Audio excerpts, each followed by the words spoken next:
I'm not too worried about them. I think Dardoch was a pretty good jungler, and Xmithie has to fill a lot of the gaps that he left, where Dardoch was really aggressive early. So if Immortals can't really cope with that, it might be harder for them to win against a lot of these teams.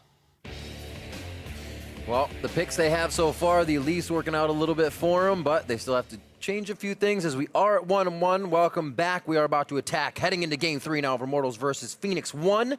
And we have to see who can pull this one out. Phoenix 1 actually finding a little bit of falter here in the beginning of the split as our third-place finishers in spring. Yeah, they definitely are. And I mean, we talked about how consistent they were last split at beating everyone below them in the standings. So losing to Immortals would definitely be atypical from them, especially since they are supposed to be now settled on a squad, having practiced with them, and really kind of more prepared as a team than you would expect Immortals to be, who kind of just picked up Xmithie pretty recently. Yep. And talking about how he wants to be a leader, so changing kind of the shot calling, the play style, losing some of the aggression from Dardoch. But it seemed like in Game 2, at least, it worked out pretty well, and they were able to kind of make up for that a lot of the time with Olay, who was playing very aggressively on the Bard, moving around and not always getting kills, but forcing summoners, forcing people to back off turrets, and really kind of pushing the pace. It was kind of against the grain, too, because we saw Arrow and Shady both pick up the Caitlyn and the Lulu. And we're like, why would you give up Caitlyn and Lulu? But it didn't seem to phase Immortals. They figured out how to play against that composition. It was to not just go in and kill them, spread them thin with flame. Yeah, definitely. And I mean, the fact that they were able to continue to push the pace from the beginning all the way to the end was so important for them, because their composition really was inferior in the team fight, and you saw how close it was in those late game fights, despite an enormous gold lead for Immortals and despite triple Infernal. So without continually being aggressive, they wouldn't have really stood much chance. Look at this MVP stance you just saw on your screen there. See, quite calm even after a loss. Arrow getting ready to play. You saw Zig on your screen first. Very focused last game. You can see Arrow very focused. Concentration of a killer right there, But Zig, super focused on that Kled. They let him have it. They said, you know what, take it. We'll just make sure you cannot do anything with that Kled. And that's really the first time we've seen Zig not kind of be able to work his way out of a bad situation. Usually he's very strong in that. Yeah, he is. And to his credit, he did kind of bounce back and at least start maintaining in lane despite a really bad early game. And we are just waiting for all the players to arrive back at the stage, to have a little bit of time in between games, especially after some draining ones like that. Something's going to take a little bit of time to chat it over, get a snack, use the washroom, and they will be back shortly. Must be nice for life. Game 3. We're here on time. That's true. There you go. It is, though. After stressful games like that, you got to rethink, reset, get yourself some drinks, don't spill it. Oh, you're all right. Got it. We're safe. All right. No delays. And we get the coaches set up as well. I love the fact, even it's been so long, but having the coaches on stage, that extra bit of information. Because if you ever have been in kind of a very tight draft where you're like, all right, don't let this happen. By the time you get to the last pick, you're like, holy, we let it happen. They have the exact champions we don't want. And it's so good to have that extra voice in the back. They've been so helpful over the past few seasons. Yeah, definitely. And a lot of it is about the preparation, both from the coach, but also from the team, knowing your priorities, knowing what you don't want them to have, knowing what you're trying to avoid, trends in drafting and picks and bans and things.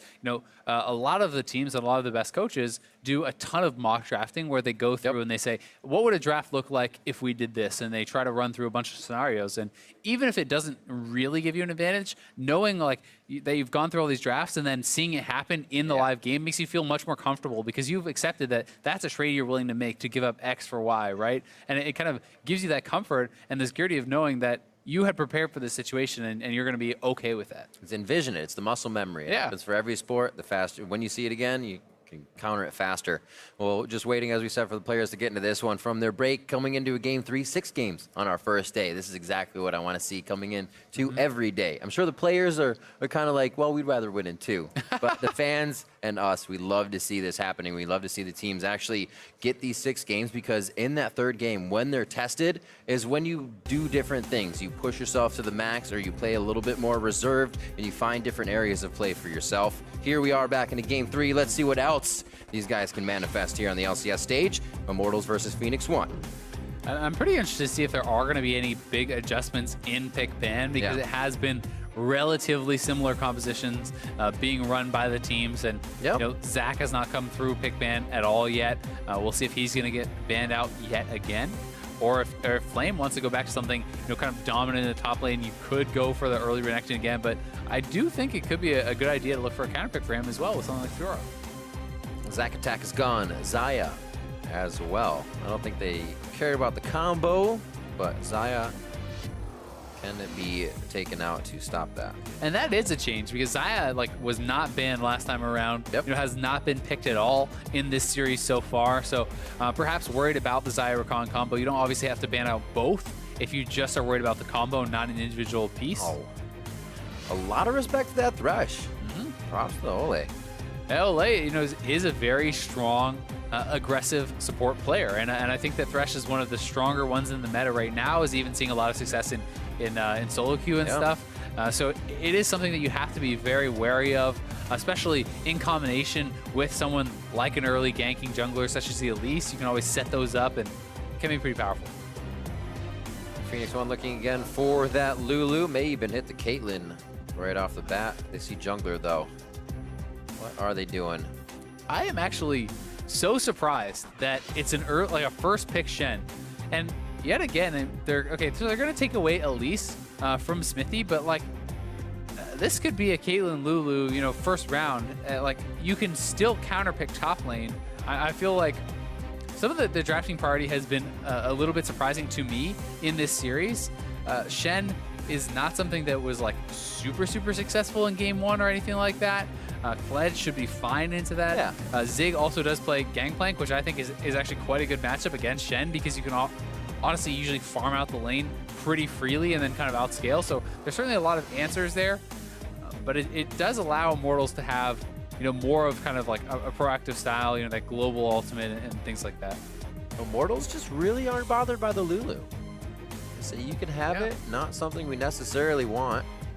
And Shady likes it. It's something that had been first pick worthy and ban worthy all through NALCS playoffs and even at MSI and things like this. So it is strange seeing the change in priority there, and even giving over the Caitlyn and the Karma. That's such a powerful combination there. So Phoenix One is hoping to really get an edge in the jungle. I'm expecting to see jungle bans, against Smithy, try to push him down the tiers, allow Inori to try to abuse him, whereas Immortals, I think they should be banning out AD carries. Put Arrow on something that you can bully in lane. Ban out the Varus, ban out some of these safer picks perhaps, and use this Caitlyn Karma lane to really try to abuse them. Still have the Ashe to pick if we do go down the line of 80 carries. There's a Varus. Ezreal's on his side. Yeah, the Ashe is a good call-out. That could be the other ban. I mean, Olaf already taken away, so that's one expected pick. That's what Inori used as an answer into the Elise last time around. So you take that off the board. You could also go for something like a Kha'Zix if you're worried about that. And then you could see Immortals banning out Ashe or something along those lines. But I guess it is just the one pick that they're really kind of worried about, the Elise into Olaf matchup. Syndra Ashe, final 2 bans in phase 2. Your last 2 picks here from, or last single pick, and then 2 picks from Immortals. Will it be the Cog? They have the Lulu, which almost spells Orianna in a pick, but there's still options. It definitely does, but the other thing with that is if you pick Kog'Maw now, they can say, hey, you probably want Orianna. Exactly. We'll take Orianna, right? And that's something that you could do as a bit of a takeaway. Kog'Maw can be very effective. We actually saw some pretty wacky compositions at MSI, specifically from LPL representatives, where they actually did no shielders with a Kog'Maw and a Kled composition, and they essentially had so many threats that it made the Kog'Maw kind of have some freedom, and it was pretty funny to watch. All right, so a little displacement. Well, it's going to be Gragas jungle, actually, with the Shen top.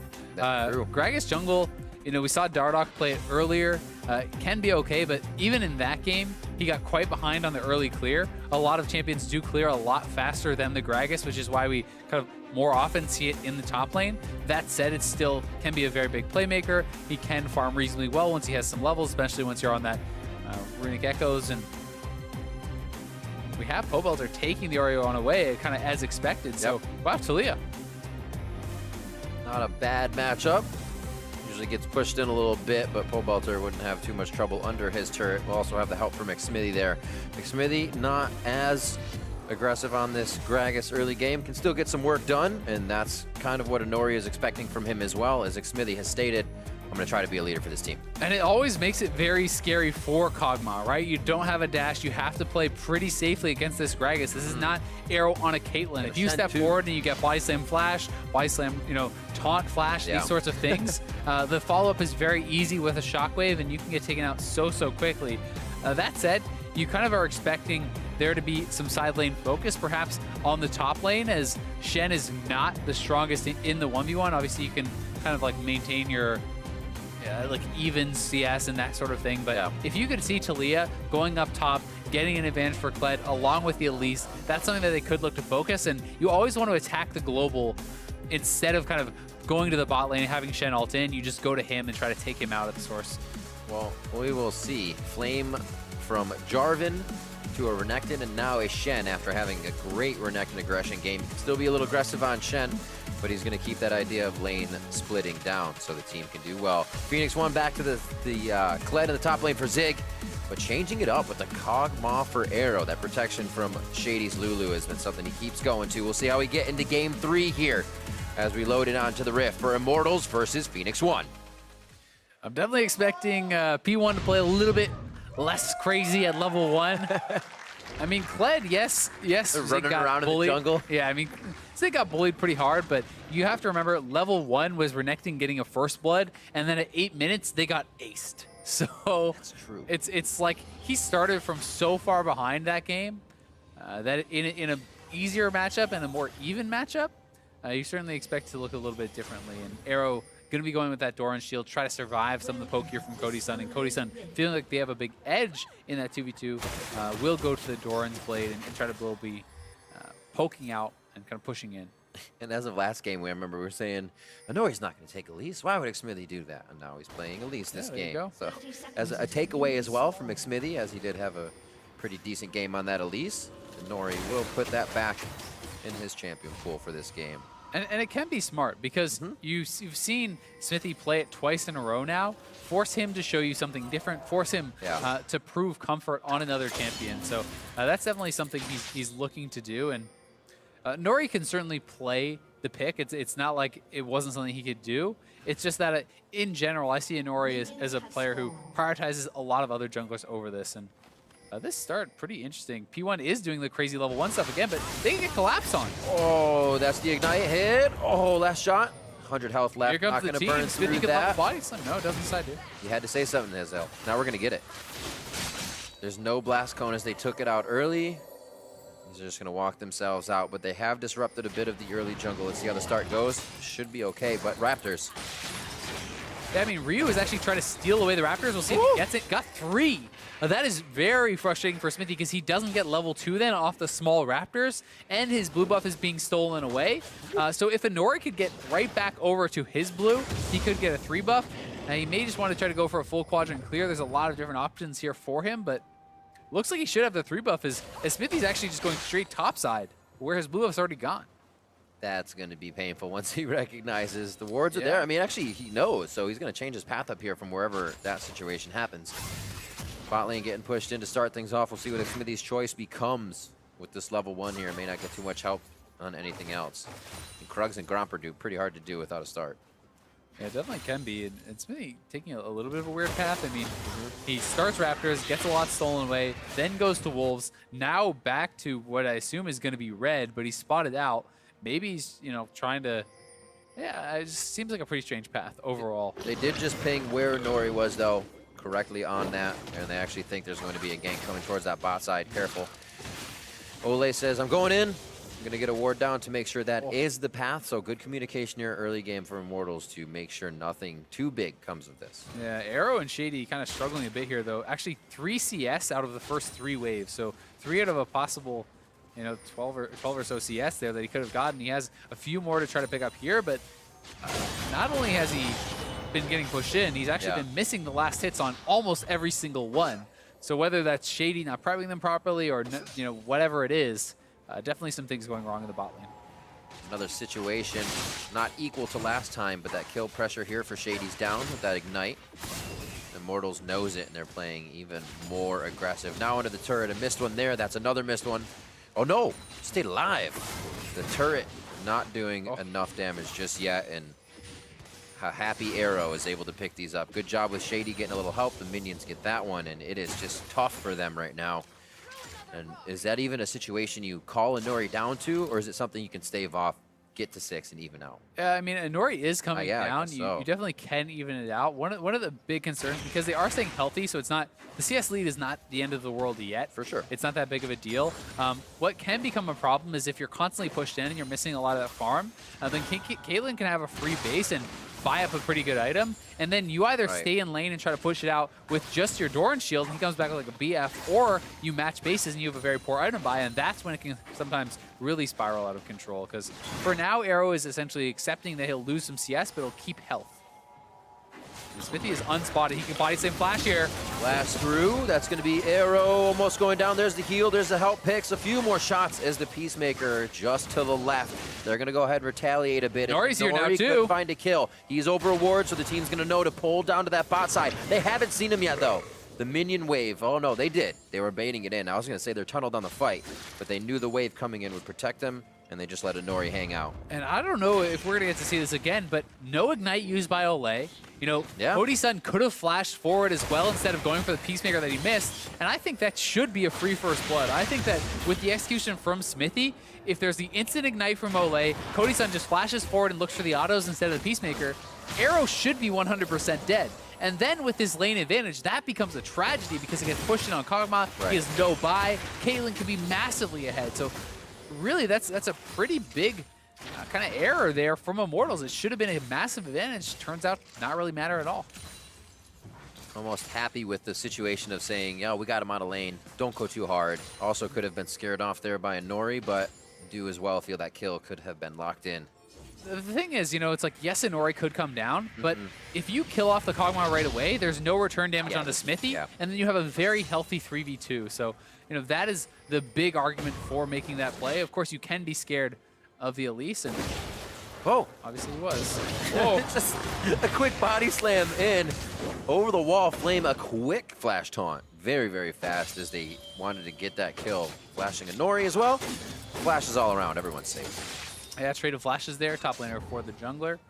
Inori should be okay with that, knowing that flashes are down from both Smithy and Flame. That gives Zig actually a lot of safety. As a jungler, you're usually okay to make a trade with a solo laner on that summoner because it gives your solo laner so much more safety in that 1v1 or even in the 1v2 with a potential gank, because Shen and Gragas not having flash, there's not much of a way that you should be able to kill off Zig. This is great by Cody-san and Olay as well. You only be worried if they're not doing this. Right? Caitlyn, Karma, you are supposed to push in a Kog'Maw lane, but it also feels good to be doing this to Last Split's MVP.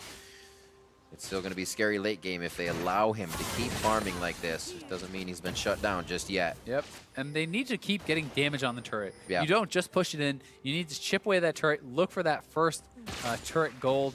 Ryu was threatening that actual surf down to bot lane and looking to turn that around, but he was on a ward, so Immortals backs up until he has to go back to mid lane.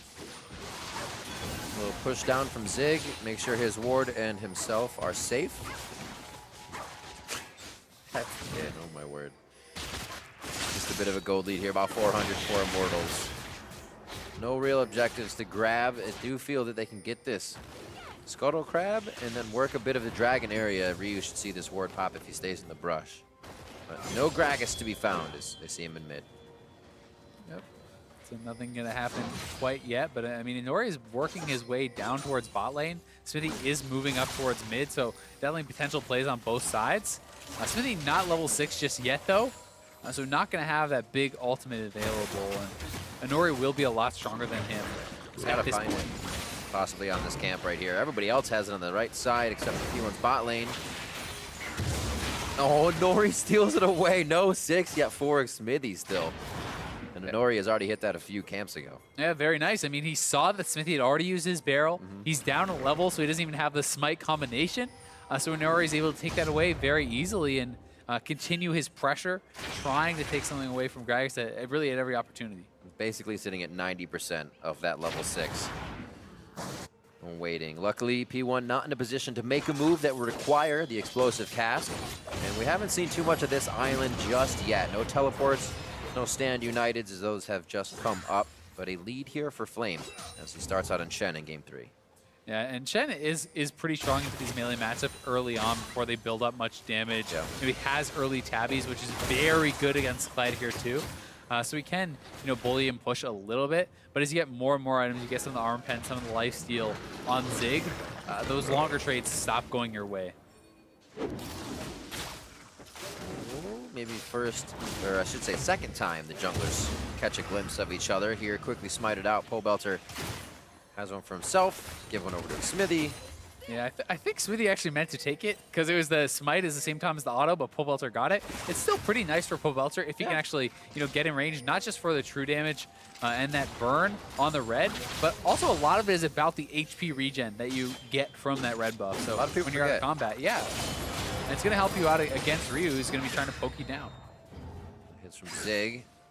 Might even look to get a Scarl reset on this one because he knows it would be safe, but stays out of the competition for now, and Flame nicely pulling it back to the turret. He's going to be able to soak up at least 2 waves on this.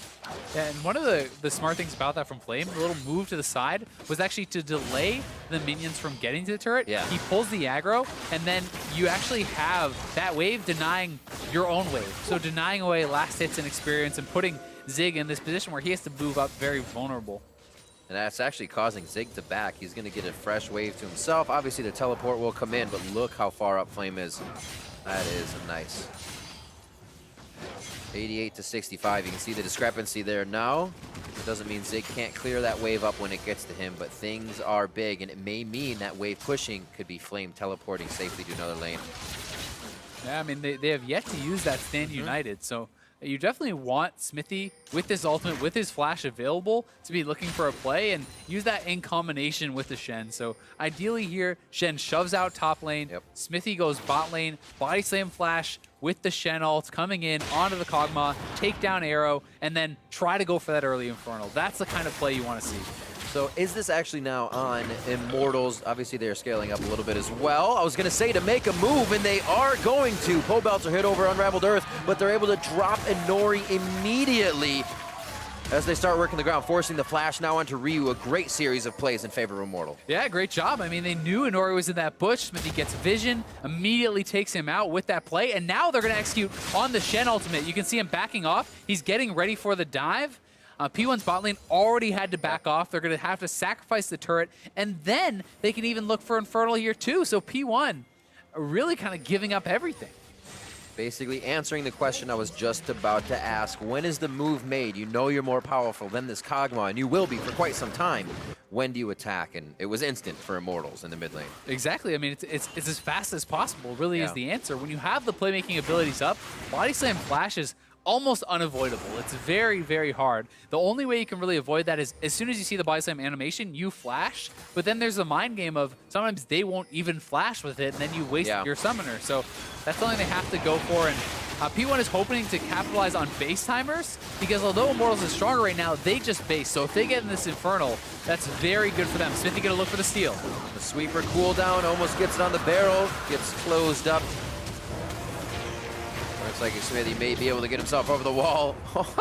Inori kind of wanted the kill, but then bailed out knowing it would be a problem. Great heal by Arrow, getting there in time. The wall coming in as Ryu starts to weave the team some kills, and that gets Arrow going. The Kog'Maw finds a kill after a strenuous flash. Basic Smithy very low. No delivery. That's going to be taken one down, and there goes Ryu. A kill picked up and the retribution back.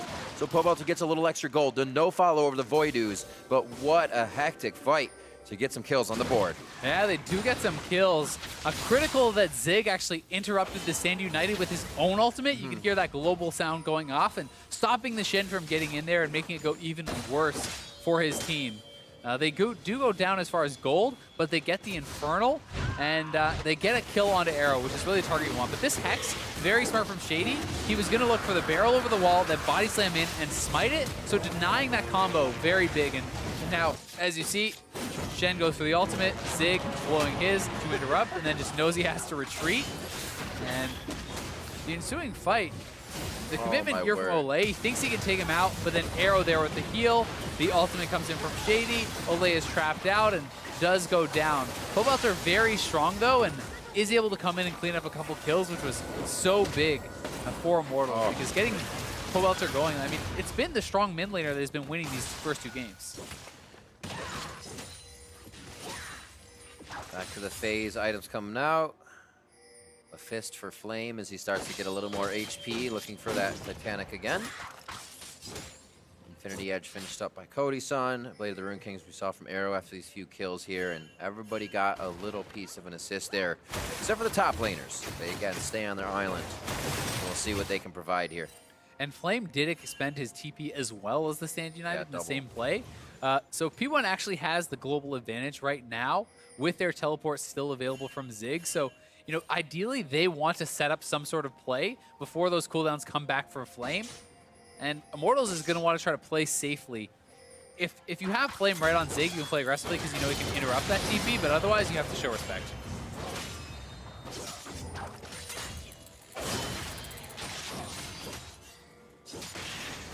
Like anything is going to happen top anytime soon with these teleports being up. Mid lane seems to be the game now, coming in for Immortals. In the wave here, they do have a few wards behind this turret, so if they need to make a move, they can. But that move may just be away here as they see Talia coming around the side.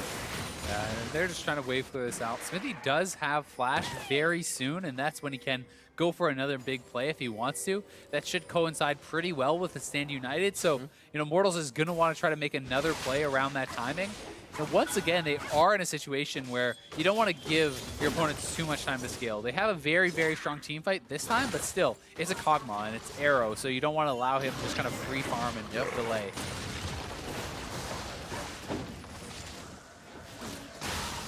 And nothing once again in mid. Bot pushed out by Ryu. That ult is up. He actually is going to be routed by all the members of Immortals, so he won't be creating anything to block them off. But Zig, however, is roaming down. A good hit onto Ryu, instantly found in the jungle. So like, Smithy going for a full plan himself. He wants to be the caller. Call is made. I mean, he's doing great. This is another flash, another kill. So, you know, 3 times now he has gone for those body slam flashes. It has worked out quite well for the team. Yeah. 3 kills all over the pole belter. Plus he gets the blue buff off of Ryu there. That is so good for Immortals. And here it is. They see him over the wall, body slam, flash right in, ult him down. Pole belter refreshes his blue. Very, very good. Feels good. We wondered what that synergy would be like between those two, and they seem to move pretty in sync to start things off. Yeah, I mean, these are guys who won a championship together on CLG. They have played together in the past and know how each other play, and so far they're looking very good together. As we said before, it takes a little bit of that pressure off of Pole Belter in the mid lane, allowing him to once again use that very vast champion pool. Split after split, he would be one of the guys who played the most unique champions. Now, kind of Ryu and others can say they do that, but it's the calls now that can be given to Xmithy and that mechanic play put back into Pole Belter's hands. Definitely. I mean, Pole Belter is a strong mechanical player. He's a guy who has a lot of flexibility. Double flash. Oh my god, that damage. Super double flash. Xmithy finds himself in a real bad spot. Living Artillery bops him on the head, takes him down, and Nori is gone as well.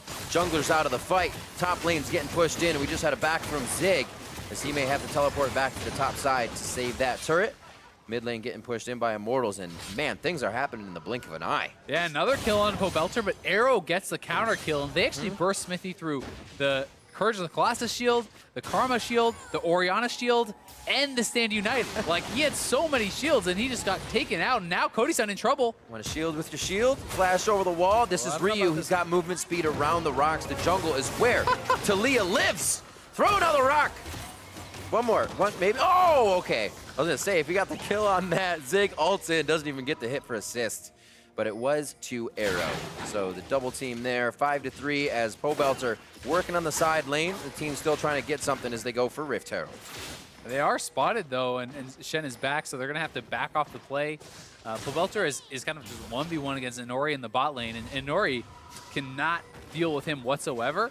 So Ryu's going to have to come down. We'll see if they look to go for a play here. Pole Belter could 1v2 against Shockwave. Oh, the true surf from coast to coast. Ryu going to Rift Herald all the way down and making himself present in the bot lane. That was actually very well done by P1, hitting the cocoon right into that Talia flip, getting so much damage and bursting down Pole Belter, because if he lands a Shockwave, he actually 1v2s that. Absolutely. I was waiting for the damage. So was Ryu as he backed off slightly from the play. Inner Flame, looking for the Soul Flare Karma shot there with the mantra on. Looks like this is going to fizzle out. Obviously, Inori is below, and Dragon is to be taken. Immortals getting so many last game. P1 says, we're not going to let that happen again. Yeah, P1 has the first Infernal this time around. They're already doing a lot better than the last time. But still, you know, it is a significant gold advantage for Immortals, and it's gold on a lot of their key members. But P1 are looking to try to force this. Stand United is not available, so they're feeling more confident to play aggressive. They're trying to get Xmithy out of the fight first. Like, they don't even care about Ole's health. They're saying if we get the jungler low, he can't get in the fight. How about dead if they can? But a great ultimate from Xmithy before he goes down. He'll be able to get away from the Cathy and surprise. And there's the double kill from Cody's son. Another one coming in from Pobelter. And now they're on the chase for Inori. Dragon picked up by Inori. So that going over. P1 still getting a little bit out of the fight, but losing so much and more to come. Yeah, I mean, they get something, but they thought they could force. Stand United is down. Pobelter's in base, but he gets back in time, and he's able to get so much done. Hits the key ultimate and has really been so big for the team this game. Ooh, the flash out as well. The turn from Ole as soon as Inori's Spiderlings died off. That's what he needed. And Volatile Spider not giving him enough damage. He'll get Scryer's Bloom back, but like we said, what is to come? 2 more turrets in for Immortals. Yeah, this gold lead is actually insane at 20 minutes. Over 7,000 up. They're pushing the top lane turret as well. Inori still caught here. Probably going to go down to Pobelter. Yeah, that's that. Oh. Pobelter had time to go kill a turret. Casually walks back across the map. Collects that gold. Thank you very much. 6-1 and 3. Pobelter is so fed. They're going to lose top 2. I mean, this game might just be over with this gold lead. They're calling Flame to the top side now. This is actually the chance that P1 does have to play around with some time, but Xmithy is there immediately. So the time they do waste in the top doesn't get a kill. That means the people that back from Immortals have all the time to get back to lane. We'll see this top side once again. And I mean, Flame is at a very strong point right now. You know, he's up in farm. He has his completed Titanic Hydra, and that is actually something you really have to respect. Zig underestimating the damage. A little bit overkill in that flash, but I mean, underestimating the damage, thinking he can play aggressively. He's trying to trade out his mount, then remount, and have the HP advantage. That's what he's going for there. So risky. But with the Titanic Hydra and the taunt, you can actually burst him down before he can get the damage off for the remount.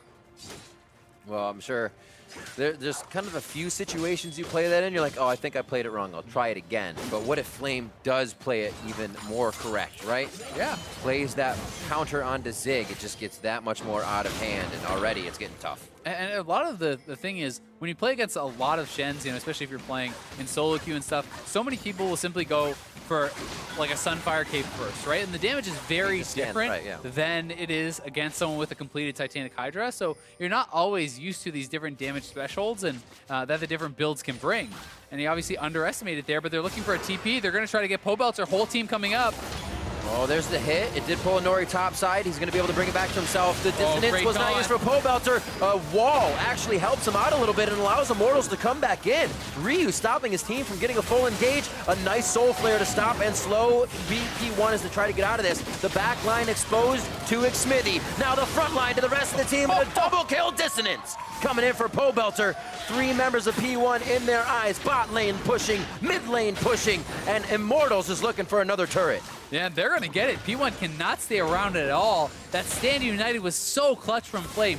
Not only is it about the shield, he gets in, taunts forward, absorbs the Kled ultimate, then Orianna, who's super fed, can turn around and put all the damage out. They can even continue to go. I mean, still 17 seconds on both the soul laners, really, and they're going to get an inhibitor. Yeah, there's no ultimates up on them either, so they are only home guarding to this inhibitor turret. I think they'll pull off here as nobody has started to step forward. They're showing the play they're going to make it. 23 minutes on the dot. Immortals breaks P1's base. 12,000 gold up. They are just looking so good this game. This again. And this is a play you have to be so fast on.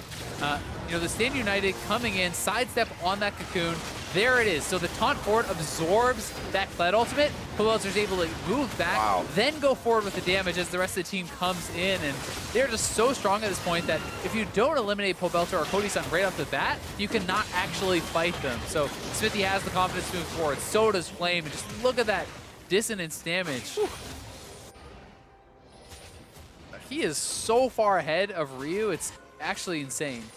Over 3,000 gold up, you know, closing in on 4,000 gold advantage just on that one player. and then almost 3,000 gold in the 80 carry here too. Like, Yeah.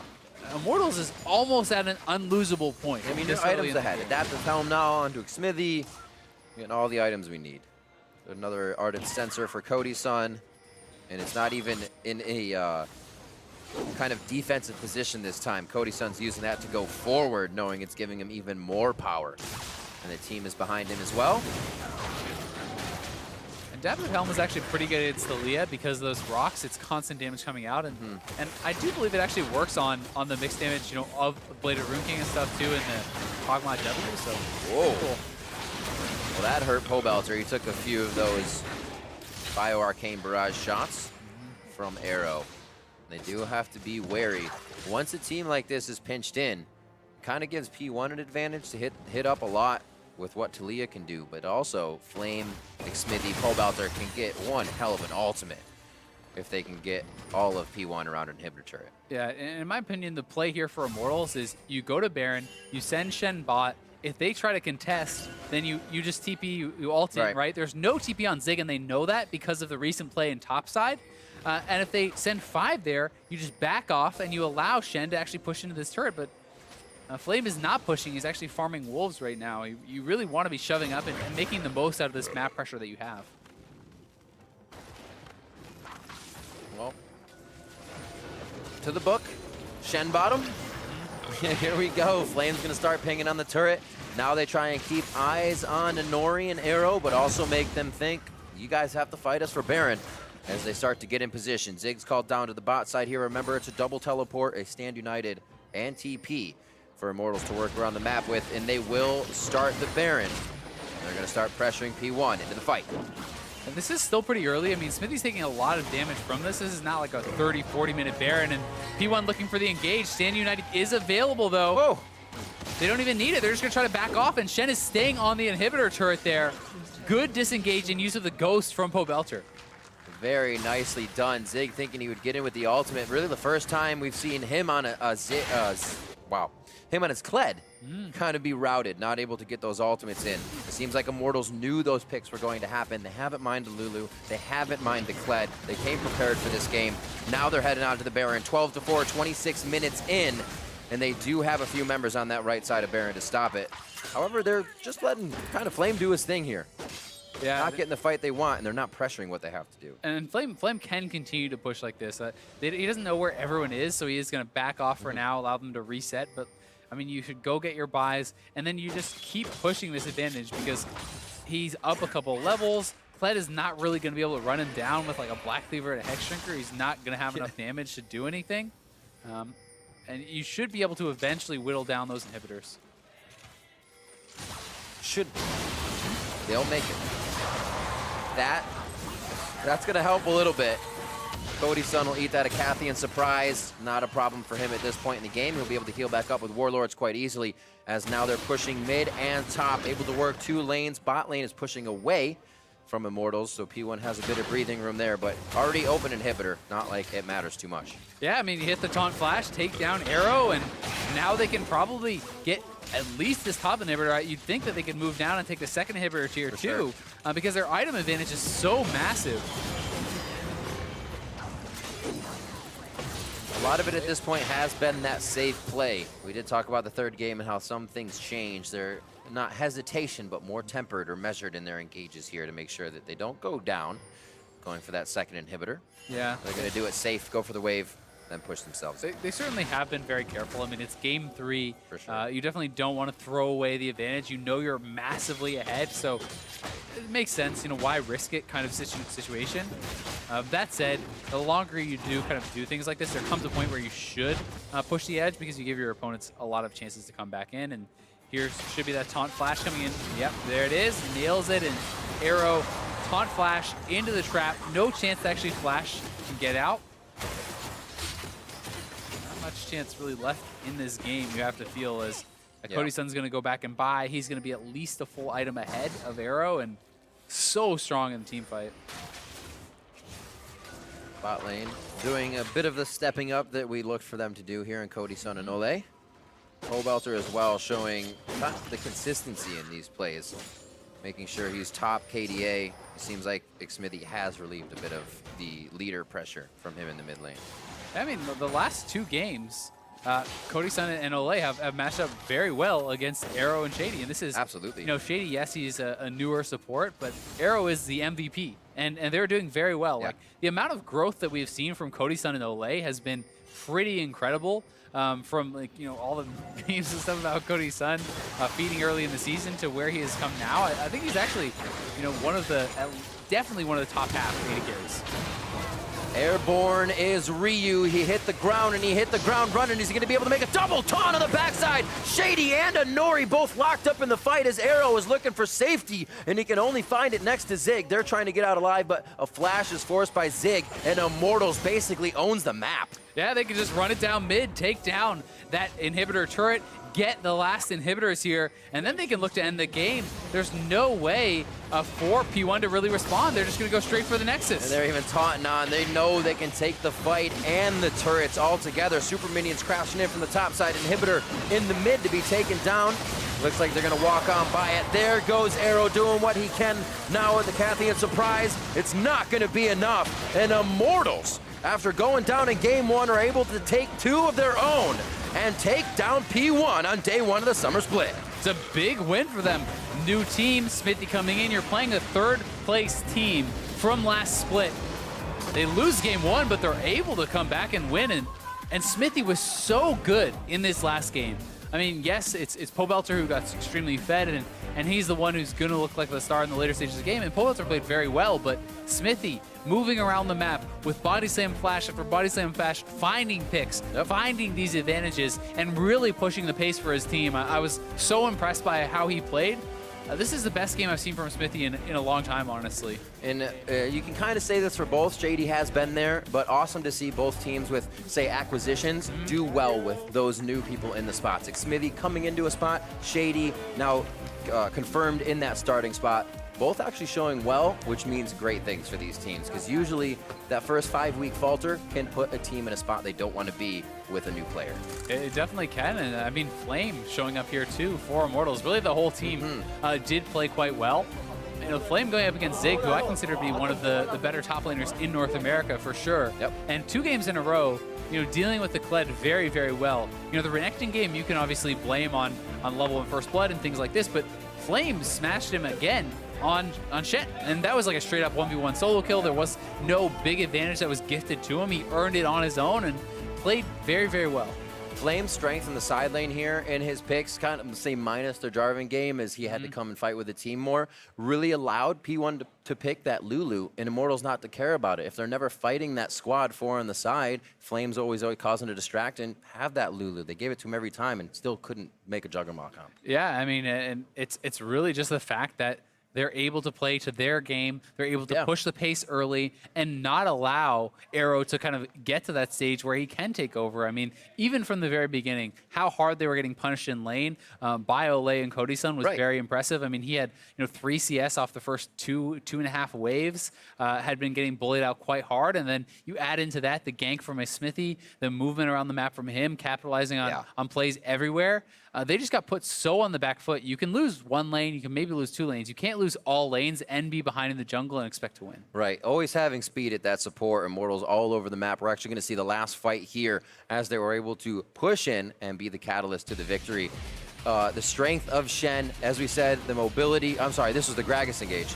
Yeah, and everywhere. Once again, I mean, Gragas had been big all game. Body slam flash, knocks in Pobelter. He's taken out. In the backside, you have Flame zoning out 2, hits a double taunt, and Pobelter pushing them all back. I mean, P1 was just so weak in comparison that they couldn't stand up to an even man fight, or even really like a 5v4 in a lot of circumstances, because of the power of Immortals. And they knew that they had the advantage. They knew that they could just go straight in and end the game. And Arrow even kind of walks up here, and there's actually a hidden trap under one of those minions that he actually walks forward. See, he steps on that trap and then does get taken out immediately. So definitely a bit of a frustrating game for him. Wasn't really able to make anything happen. Very interesting to see Immortals start this. I should say good for Immortals, not interesting. Any team could do this, but to start off this strong, and teams are closing out games. Yeah, there was a bit of hesitation. Expect that coming into week 1, but nothing like we've seen previously where teams just flounder about and say, I think we might need to force a Scary Baron 50-50 to win. None of that stuff. Pretty clean endings. And for a first-hand account on that series, let's hear from Freak and Immortals' new jungler. Thank you very much. I'm here with the victorious Smithy, coming off with a great win over Phoenix 1. First off, I need to ask, how confident were you coming into this match? In the eyes of many, Phoenix 1's the #3 team from last split. Looks like they were going to win, and of course, you guys did win. So what do you think coming in? Scrims are not really a part of like showing like true skill, but most of our scrims were like actually really productive. And it was really scrappy in like the first 1 or 2 weeks, but we figured it out, and then we just got on the same page. You mentioned the first 1 or 2 weeks were a bit scrappy. How long were you kind of aware of this being the roster move for you in this trade? Like, how long have you been working with Immortals now? I think it's been like a month or so. I know they were all like really, really mechanically skilled players, and all they wanted was, I guess, just like sort of like a leader type of thing, like where everyone wants to mesh together. And just someone to support each other, because like back then, like last split, like no one was really supporting each other as a teammate. Like they just wanted to carry by themselves, and then I feel like I can bring that together. Yeah, it's kind of been the idea is Smithy's sort of a more supportive jungler, and it has certainly worked out well. A topic I've seen brought up a lot is who won out in the trade. Did Immortals get a better jungler? Did CLG get a better jungler? And Dardak here. And we were talking before this interview started, and you said it was a win-win. So tell me, why is this a win-win for you? Well, for Immortals, like I already said that what they really needed, in my opinion, was like just someone to, like for example, like shot caller, like someone just like to have a higher voice than everyone, I guess. And CLG has like also a really good shot calling already from Afremu, and then I guess like for the jungler they can have someone like who's flexible as like a tank or a AD carry or a carry. So that's cool. So you're actually more of a leader on the team now, which is actually really interesting. You can say that. Well, that's cool to hear, though, of course. So that's fair enough. I do want to ask you about your old team, though. Of course, they had beaten Cloud9 earlier today. Just as a sort of a question, how much are you still keeping in contact with your old teammates and your old buddies there? Not much has like been communicated for a while, since like we're all so busy. They were in boot camp, I think, and then ourselves are like scrimming like nonstop, and yeah. Fair enough. Well, Smithy, thank you very much for your time. Congratulations on the win. We'll see you later on in the week as well. Now off to the analysts. Thank you very much, Freak. Both players in that trade, Dardak and Smithy, picking up their victories here on day 1 of the summer split, so that has to feel good. But let's take a look at how Immortals was able to put together this 3rd victory here. I do know you have some thoughts on champ select, so we're going to work through this bit by bit and see how these teams arrived with the comps that they did. Phoenix 1 maybe making a bit of a misstep here. Yeah, first things first, I loved Immortals draft, especially from the get-go. They first picked the Shen, which was the champion that they had so much trouble with dealing in the top lane in game 1, so it's denied from Phoenix 1. But then Phoenix 1 answered with taking away from Smithy, he played the Elise previously, saying let's get him off his comfort. Then they also go with the Kled, which is pretty good into the Shen, but doesn't end up being very effective this game. Maybe you want something like a Galio instead, since it's not banned at all here. But then Immortals go for, all right, time to go for protection comp. Let's go. We got the Shen. Caitlyn, Karma locked in, so they have their hyper carry in the bottom side. Cool. So let me stop you there. Yep. Phoenix 1 can properly identify after these 3 picks that we know what Immortals is doing. They're working their way towards a protect the AD carry composition. Okay, now how do they respond? Yeah, this was the confusing part. They take the Lulu, that's fine, but then the ban phase afterwards, they take away another jungler, and then they don't pitch the jungle anymore and take away Gragas. Instead, they take away the Syndra, which, if you wanted to really pinch that down and play the Kog'Maw, the biggest counter to protect the Kog'Maw compositions is the Gragas. The Gragas can separate people from their team and make sure that, they don't have that support anymore, and the AD carries will walk up all the time when they have the protection of a Lulu, and they'll be on the front line. So that was a little bit strange, because you pick the Kog'Maw here, you are 100% giving away protect the Kog'Maw composition. Right. Pick Orianna here instead. You pick the Orianna here, they pick whatever they want, Talia, etc., but they don't get the takeaway. And if you pick Kog'Maw here, you give away, all right, take Gragas, boom, you countered us. You pick Orianna here instead, guess what happens? They can pick Gragas, and you can even pivot and say, well, we don't want to play protect the Kog'Maw anymore, let's go with something a little more mobile, and you can pivot from there. But I think picking the Kog'Maw and then giving that away and allowing yourself to be countered and have the Orianna taken away from you makes it so that this Kog'Maw pick in this order is actually not good at all. Absolutely. So again, showing your hand a little bit too much here when you could have prioritized something else that is built for your composition and is also good at dismantling your composition. So two different things that Phoenix One could have done to maybe give themselves a better start here just in Champion Select alone. But again, we can't deny the game put together by Immortals here, because this one was dominant, and Xmithie was doing work in the early game to get his team advantages, and then, of course, Pobelter coming in big on this Orianna, who's been playing like a monster today. Actually, the guys who are reunited from CLG Championship 2015 summer, man, they're fucking crushing it. Like, that was crazy. I loved it when we saw the mid lane of Pobelter go in there with the Orianna Shockwaves, and I loved the Gragas. He played it so well, because, like, hypothetically, the Gragas does beat the Kog'Maw compositions, but he crushed it today. Xmithie really did show that this trade made Immortals better, too. And this game was over and in the bag at 19:30. So let's take it to one replay, a 3-for-0, and the Drag 4 Immortals here. Walk me through it. Yeah, this was so good. This is the exact thing you want. Xmithie sees the opportunity. Oh no, body slams the wall, whatever. Gets Arrow into the team. Exactly how you should play that from there. And he doesn't even die at that part. He used one spell. Xmithie won the fight with one spell after missing. That's what I'm saying. That's why it's such a big counter. Exactly, I know. That's why I'm saying. You just throw out the barrel, you get it in the right spot. You see this man, this job done. He is passionate about this, but it's because it's true, right? It shows the effectiveness of the pick, even when misplays were there technically in terms of execution on his own abilities. The one important ability, it lands the way it needs to, and Phoenix One is punished for it. Immortals walks away with the victory very cleanly. Player of the game going to Xmithie for exactly that. Here on his new team, we heard it from him in that interview with Freak. He feels like old Immortals was a team of many people who are all looking to carry, and they don't have a unifying factor or a foundation to rest on. He's exactly the kind of player who's happy to take a backseat to other people and say, I will set you up to win the game. Yeah, I looked at his build, and I'm like, why are you building Knight's Vow, second item on Elise? Does it again on Gragas, gets Adaptive Helm, which is great too, but he's just building to be supportive, to soak for his team, to take the damage away from his other carries, and that seems to be exactly what Immortals needed. I said at the beginning of the day that I thought the trade of Xmithie and Dardoch was clearly Dardoch and CLG won out on that, but I might have to reevaluate that, because Xmithie played really well today. Oh, absolutely. I mean, hey, look, again, both teams coming away with victory today. Interestingly enough, our second and third place teams from Spring Split are the losers of their first matches here tonight. So again, where we talked about a super competitive split in spring and what is going to be a super competitive split here so far in summer, it's turning out to be exactly that on night one. I'm pumped. I'm so pumped about this split, just in general. I'm really excited to see what happens with all of the trades. I mean, it's only been one match for these two teams. I was about to say, good news for you. We've got 12 weeks of this. 9 weeks of regular season play, 3 weeks of playoffs. So with day one in the books, let's go ahead and take a look at the standings. CLG and Immortals, they come out of the gate with the first wins of summer, while Cloud9 and Phoenix One look to net their own later in the weekend. The remaining 6 teams take to the stage tomorrow, and it all begins with Counterlogic Gaming back on the stage versus Team Liquid on NALCS 1. Then TSM returns to the battle arena to face Cloud9 in our rematch of the Spring Finals. Then over on NALCS 2, Froggen and Echo Fox take to the stage against High and FlyQuest, followed by a brawl between Team Dignitas and Team Envy in the Battle Theater. Turning to you for the rematch of Summer Finals. As Cloud9 sustain the loss today, there will be some element of like, how do they bounce back from this? But again, this is a roster that now has some veterans on it, and we always expect they will bounce back. But how are you looking at this rematch from spring with Doublelift now back in the mix? Exactly. Doublelift's back in the mix. TSM are going to look a little bit stronger, but they haven't had the same amount of time to mesh. They had MSI with a different person at AD carry, and they're coming off of that loss. So they have to shake that off, refocus, get Doublelift in there who's fresh, but also C9 coming off a loss as well.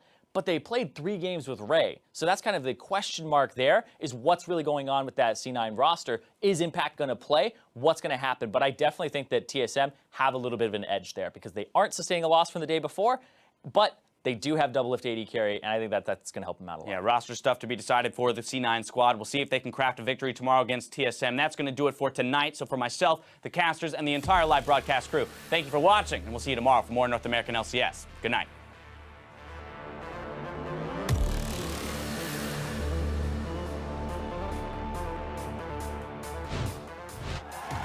It's time for the very first game of the split as Cloud9 takes on Counterlogic Gaming. Here comes the Q from Dardoch. Damage is there. They're going to get him. First blood through for Dardoch. Through to the side, and look at the damage output. They're going to take him down first. first blood to Zaya and Rakan in the bot lane. Ready? I'm going on Jetson. Yep. Okay. Right here. Yep. I'll take. We gotta get him. Jumping. They've got Nightmare. He's going to go for this body slam. Darshan tries another time. The kickback as well, and this time CLG secures it. Careful. Don't die. I portal now. We have no reason to die. He's gonna die. Let's do Ben. Oh yeah, boys. Do Ben. Go. Follow-up CC could be there to slow the explosive cast. The bot laner is down 1-0, and now Counter Logic Gaming looking to close it out. And Counter Logic Gaming take down Cloud9 in the first match of the split.